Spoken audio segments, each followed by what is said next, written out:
what maintains the health of our intestines, our immune system, which over 85% is located in intestines. And these stones are toxic balls of waste, which are basically byproducts of the liver's metabolism of filtering the blood and filtering the food we eat. See it as a filter, and that gets clogged just like the engine of your car. You have to do an oil change every so many kilometers, you know, 3-4 a year kind of minimum, or whatever it is. It's you know, so if you're going to do liver flushes, consider doing at least once a year or even twice a year, spring and fall, or 2 in the spring, 1 in the spring, 1 in the summer. Alright, because World Liver Day is coming up, and that is the first new moon before the first day of spring, because the spring is when the liver is naturally regenerating. You see it in nature, leaves are growing, animals are born, all of life is being born on the planet, and that's the regenerative. That's why in springtime you feel so healthy and your immune system is not compromised, you're not getting sick. In the winter you do. So most people don't do liver flushes in the winter. The ones that usually are quite healthy and want to jumpstart to the spring can still do them in the winter, but everybody's got their own cycle, time with the moons and the stars and everything, and how the moon optimizes their liver flush. New moons and full moons, the spring equinox and the fall, the solstice and the equinox. So the new moon before and after equinox and solstice, which is a total of 8 days, because a full moon before each one of them, that's 4, and then a new moon before and after each of the spring, that's another 4 days. So it's a total of 8 cosmic liver days, and the main liver day is the new moon before the first day of spring, because spring and the new moon are the top regenerative times to cleanse your liver. So there it is. That was the coconut liver flush there, documented. And we got the Castor pack, the niacin. So right now, all my flushing is gone. Look at that. No more red stuff. And I don't know if you could see it on there, but it was really obvious to me. I was very red and flushed. Now I'm going to have one more niacin here. I'm going to do my second enema. So basically the recipe as I see it, the best way to do it is 1 to 3 days of prep work, eating a liver cleansing diet which includes a high percentage of raw fruits and vegetables, sprouted, legumes, seeds, nuts, sprouted though, live manna bread if you're going to do that. You want to be on a mostly liquid diet, including the master cleanse, including the liver electrolyte drink, which you can look on YouTube and find these. The liver electrolyte drink replenishes liver electrolytes, which you lose in liver flush electrolytes. And so, I mean, that is important, but the main thing is that 1 to 4 days of a liver cleansing diet, high in raw, rich, organic foods, and do as much smoothies and raw soups, all liquid, as you can, because that's going to empty the digestive system and make more room in the liver and get it ready, because it's going to power the liver up. So after 1 to 4 days of prep, including the castor oil packs once a day for 3 days, 1 hour each day for 3 to 4 days before you flush, with the liver cleansing diet, you can take niacin each day, 100, 500 milligrams a day. You can do coffee enemas every day, once a day, even twice a day for 3-4 days leading to the flush. And this is your time to take the time off from your busy schedule and take the time and care for yourself and love your liver. Love your liver and live longer. So here's the niacin, the second one. So let's go through the recipe one more time. 100 to 500 milligrams of niacin, first thing you take. 10 minutes later, you start drinking the oil and the lemon juice. Do a coffee enema. Alright, like I said, it doesn't matter so much, but I would say let's get right down to niacin, then coffee enema. Then sip the lemon juice and olive oil alternately for 1 to 2 hours, sipping back and forth slowly to let your stomach release at a tablespoon per 10 minutes or whatever it is, teaspoon. And that is then that, and then so you done the niacin, the coffee enema, then sip the oil and lemon juice.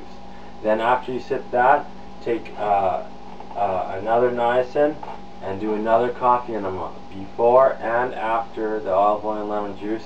And during the whole time you can be doing Castor packs. The Castor pack, like I said, is really good as well. And that's it for this basic to intermediate liver flush. I am going to be soon putting out a video on the advanced liver flush for those of you that have been following me and doing liver flushes and trying these recipes. I am going to put together a protocol to really prepare for it and do a series of liver flushes properly, maybe anywhere from 2, 3, or 4 liver flushes in a period of 1 or 2 weeks, which is really going to boost you up and take you to the next level. So I haven't done my second coffee enema. I did the niacin, the coffee enema, and drank the oils, then the Castor pack. Now take in the niacin one more time, another 500 milligrams. That'll dilate the bile ducts again. I'm going to do the coffee enema now, and basically keep this Castor pack going all night. And in the morning, hopefully, we're going to get a bunch of pile of stones, you can see, and then I'm going to test the stones, my own testing here. I'm going to add apple cider vinegar to a bowl, put some stones in the apple cider vinegar, because apple cider vinegar is supposed to dissolve liver stones because of its malic acid content. I'm going to juice green Granny Smith apples, which the green Granny Smith apples have the highest concentration of malic acid out of any other apple. Apple cider vinegar has more malic acid per unit of liquid than green Granny, so we'll test that out. Then we're going to test out the orthophosphoric acid, a liver flush product you haven't heard of, which you use 6 to 20 drops in a glass of water, and that goes and dissolves liver stones, and it tastes kind of like lemon juice. We're going to put that in a bowl and add the stones. So hopefully we get the stones for this testing purposes. Maybe get some Chansa Pedra stone breaker tea, make the tea, put the stones in that as well, then do some stones just in water as a and then also do stones, well, we'll see what else we think of, but we're going to do some testing on the stones and see how well they dissolve on in different mediums, and the malic acid, and also, yeah, the malic acid powder. We'll get that too. We'll try the all the different combinations. So basically, this is it. This is the #1 cirrhosis cure. If you have cirrhosis and you want to do the work to naturally heal your cirrhosis and avoid expensive and risky liver transplants with blood possibly rejecting it and dying, this is your alternative chance to basically do the inner work to clear the stones out of your liver and get it back functioning more and more. The Castor packs also dissolve the fibrous tissue, the scar tissue, and with the Castor packs, other options with the Castor packs which take it to the next level for cirrhosis.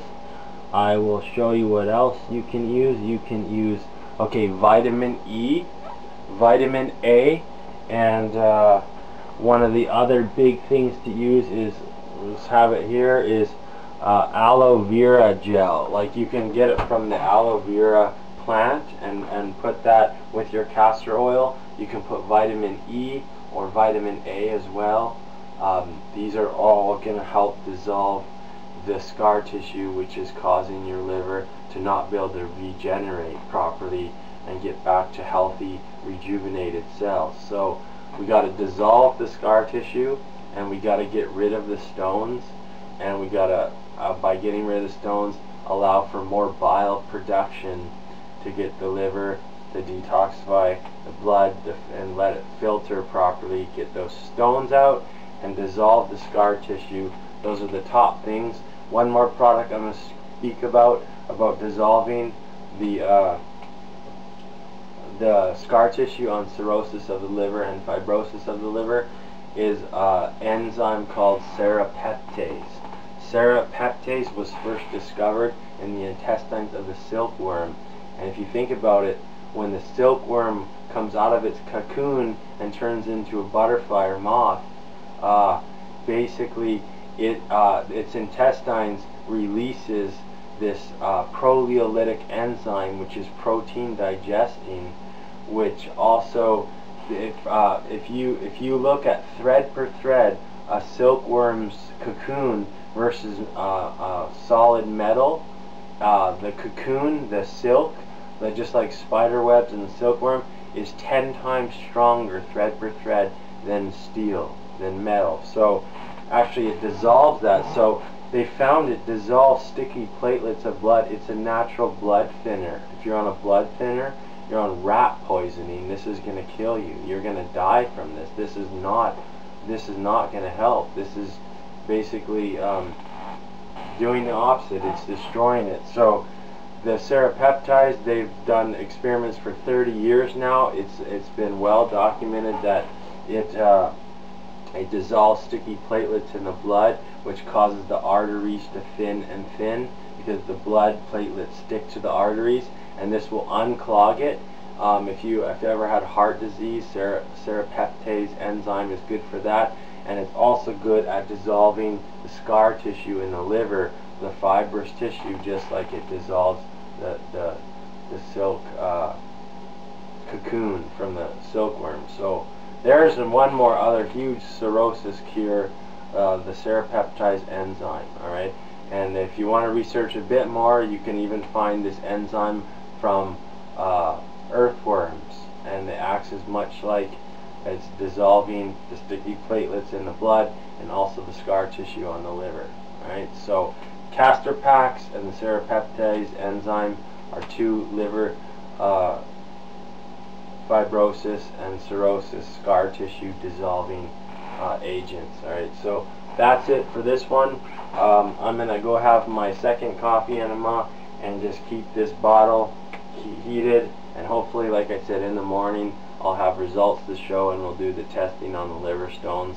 And these liver stones are definitely better out than in. You do the liver flush for yourself and you'll know without a doubt that these stones came from your liver, and you can feel them move through your bile duct. Alright, and basically you have clear skin. The next day you feel your brain functions at a higher level, higher IQ. Basically organize your life. Internally, what goes on happens in the externally. You're organizing your life, you're detoxing, so you're very concentrated and stuff. So enjoy it. This is an awesome recipe, and we got lots of things working for us here. So thanks very much for watching. That is the cirrhosis cure treatment, natural.